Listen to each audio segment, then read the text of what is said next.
ஆழ்ந்த இரங்கலை தெரிவிக்கிறேன். அவருடன் நான் பழகிய காலம் குறுகிய காலம். ஏழ்மையான வாழ்க்கையை வாழ்ந்தவர். கூடுதலாக நான் நினைக்கிறேன் அந்த காலப்பகுதியில் மரக்கறி தான் சாப்பிடுவார். நாங்கள் கொண்டாசா வினோதித் ஆகியோர்களோட பழகின காலங்களில் கடைக்கு போனால் ஒரு வடை மட்டும்தான் நாங்கள் சாப்பிடுவோம்.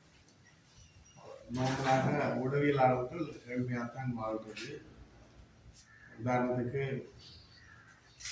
தியான ஒரு பெரிய இடத்துல இருக்கிறார், இருந்தாலும் பாருங்க சாதாரணமாக தன்னோட உடவியலாளர்களாகவே இன்றைக்கும் எல்லா இடங்கள்லையும் காட்டிக்கொள்வார். எப்படி ஒரு ஏழ்மையான வாழ்க்கை வாழ்ந்தார். குறுகிய காலம் தான் எனக்கு அவரோட பழக கிடைச்சது. கூடுதலாக கொண்டாசா எங்களுக்கு உதவி ஆசிரியர்களுடைய இவரோடு தான் எங்களுக்கு தொடர்புகள் இருக்கிறது. அந்நியிலிருந்து வந்தும் கூடுதலாக அவரோடு தான் நாங்கள் பழகினோம்.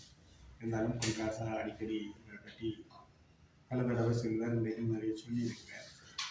அந்த வகையில் அவருடைய இழப்பு எங்களுக்கும் சரியான ஒரு இழப்பாகவும் சரியான கவலையை ஏற்படுத்தி சம்பவமாக பார்க்கிறேன்.